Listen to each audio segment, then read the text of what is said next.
Cümlə necə tamamlansa, yaranan fikir həqiqəti əks etdirər. Qoşma və müxəmməs janrlarını birləşdirən ortaq xüsusiyyətdir. Həm heca, həm də əruz vəznində yazılması. Bu yanlışdır. Qoşma ancaq heca vəznində olur. Müxəmməs daha çox əruzda olur, amma bəzən nadir halda heca vəznində də ola bilər. Bu yanlışdır. Qoşma ancaq heca vəznində olur. Hər misrada 11 hecadan istifadə olunması bu yalnız qoşmaya aid cavabdır. Son beytdə müəllifin adının verilməsi. Qoşmada beyt olmur.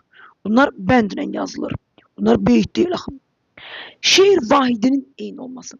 Şeir vahidi nə deməkdir? Misra, beyt, bənd. Hər ikisi bəndlə yazılır. Ona görə də doğru cavabımız elə budur.